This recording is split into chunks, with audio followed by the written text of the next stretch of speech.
ఇది వాస్తవాలు. ఇదే మాటలు ఎన్నికలకు ముందు నేను చెప్పా.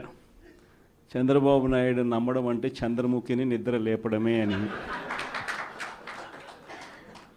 ఇదే మాటలు నేను ఎన్నికలప్పుడు చెప్పిన. చంద్రబాబు నాయుడు నమ్మడం అంటే పులి నోట్లో తలబెట్టడమే అని చెప్పి ఇదే మాటలే నేను చెప్పా.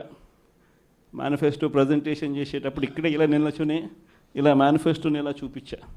మన మేనిఫెస్టోని ఇలా చూపిస్తూ వాళ్ళు చెప్పిన మేనిఫెస్టో హామీలను కూడా ఇలానే చూపిస్తూ చెప్పా. ఇది సాధ్యమయ్యేటివి కాదయ్యా చంద్రబాబు నాయుడు చెప్పేటివి. రాష్ట్రానికి సంబంధించిన బడ్జెట్ ఇది, మనం చేస్తూ ఉన్న బటన్లు నొక్కే కార్యక్రమం ఇది, దీనికే ఇంత డబ్బు ఖర్చు అవుతుంది. మరి చంద్రబాబు నాయుడు ఏమో 1,72,000 కోట్లు సంవత్సరానికి అయ్యే ప్రతిపాదనలు ఆయన చెప్తా ఉన్నాడు.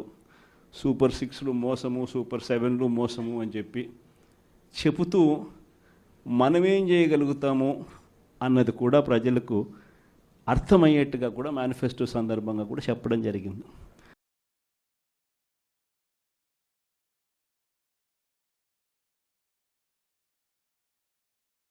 ఈ రోజుకు నేను చెప్తా ఉన్నా, ఓడిపోయాం పర్వాలా, ప్రతిపక్షంలో కూర్చొని ఉండం అది పర్వాలా, మళ్ళీ రీలు వెనక్కి తిరిగి మళ్ళీ అదే రోజుకు మళ్ళీ తిరిగి వెళ్ళి కనీసం ఇలా జరుగుతుందని తెలుసు కదా ఇప్పుడు ఎలా చెప్తావు అని చెప్తే మళ్ళీ ఆ రోజు వచ్చినప్పుడు ఇదే విధంగానే మళ్ళీ చెప్తా. ఎందుకనంటే రాజకీయాలలో విలువలు, విశ్వసనీయత అన్న పదానికి అర్థం అదే. ఎన్నికలు ఎప్పుడొచ్చినా కూడా అదే విలువలు, అదే విశ్వసనీయత అన్న ఒకే ఒక్క పదం మీద మళ్ళీ వైఎస్ఆర్సీపీ మళ్ళీ అఖండ మెజారిటీతో మళ్ళీ గవర్నమెంట్. కానీ ఈసారి ఫామ్ చేసినప్పుడు మాత్రం ప్రజలకు చంద్రబాబు నాయుడు నైజం పూర్తిగా అర్థమైపోతుంది. కాబట్టి మనల్ని మళ్ళీ 30 ఏళ్ళు అక్కడే కూర్చోబెట్టే విధంగా కూడా ప్రజలు ఖచ్చితంగా అడుగులు వేస్తారన్న నమ్మకం నాకుంది. ఎందుకంటే ఈరోజు ఒకవైపున ఇచ్చిన హామీలన్నీ కూడా పక్కకి వెళ్ళిపోవడం అన్నది ఒక ఆస్పెక్ట్ అయితే, రెండో ఆస్పెక్ట్ ఏమిటి అని అంటే ప్రతి వ్యవస్థ నిర్వీర్యమైపోయింది. కేవలం చంద్రబాబు నాయుడు గారి ప్రభుత్వం రాక మునుపు మన ప్రభుత్వం ఉండేది. మళ్ళీ మన ప్రభుత్వంలో ఎలా ప్రతిదీ కూడా ఎలా పగడ్బందీగా ఎలా జరిగింది, చంద్రబాబు నాయుడు ఎందుకు చేయలేకపోతున్నాడు, ఈ చర్చ ప్రతి ఇంట్లోనూ కూడా జరుగుతూ ఉంది. ప్రతి పథకము కూడా ట్రాన్స్పరెంట్గా, పారదర్శకంగా ప్రతి ఇంటికి చేర్చే పరిస్థితి నుంచి ఈరోజు అన్ని కొలాప్స్. కేవలం 9 నెలలు. ఒకవైపున వ్యవస్థలన్నీ కొలాప్స్, మరోవైపున ఏది చూసినా స్కామే. ఏ గ్రామంలో చూసినా బెల్ట్ షాపులు. ఎమ్మెల్యే దగ్గరుండి ఆక్షన్ పాడిస్తూ ఉన్నాడు. 2 లక్షల 3 లక్షల నీ ఇష్టం. ఆ 2 లక్షలు కట్టడానికి పోలీసులు సపోర్ట్ చేస్తారు, దగ్గరుండి మద్యం అమ్మేట్టుగా. ఎంఆర్పి రేటుకు వాళ్ళు కొనుక్కుంటారు, ఎంఆర్పి రేటు ప్లస్ ఇలా ప్రాఫిట్ వేసుకొని వాళ్ళు అమ్ముతారు.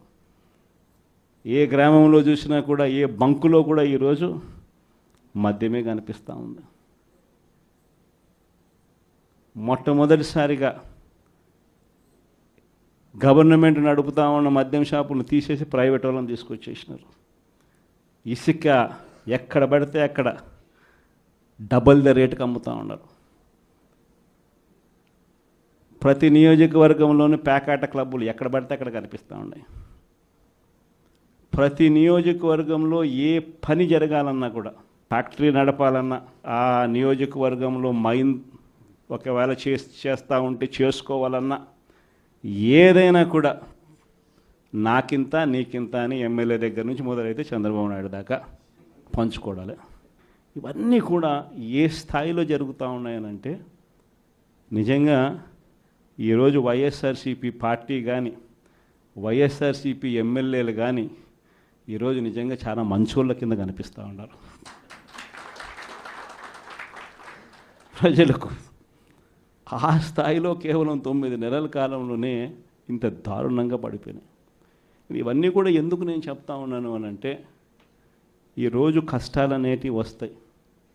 ప్రతిపక్షంలో ఉన్నప్పుడు, రాజకీయాలలో మరీ ముఖ్యంగా ఉన్నప్పుడు ప్రతి ఒక్కరూ కూడా ఒక్కటే గుర్తుపెట్టుకోవాలి, కష్టం రానిదే సుఖం రాదు. ప్రతి మనిషి జీవితంలో కూడా కష్టాలు సుఖాలు అనేది పార్ట్ అండ్ పార్సల్. ప్రతిపక్షంలో ఉన్నప్పుడు మన కష్టాలు కనిపిస్తాయి, కానీ ఆ ప్రతిపక్షంలో ఉన్నప్పుడు ఆ కష్టాలలో వచ్చినప్పుడు మనం ఆ కష్టాలను ఎలా ఎదుర్కొంటాం అన్నది మనల్ని లీడర్లు చేస్తాయి.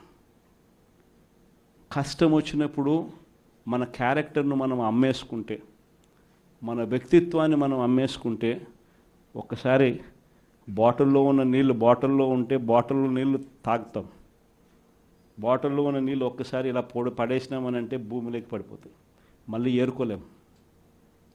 క్యారెక్టర్ కూడా అలాంటిదే, ఒక్కసారి విడిచిపెట్టేసినాము అని అంటే మళ్ళీ దాన్ని ఏరుకోలేం.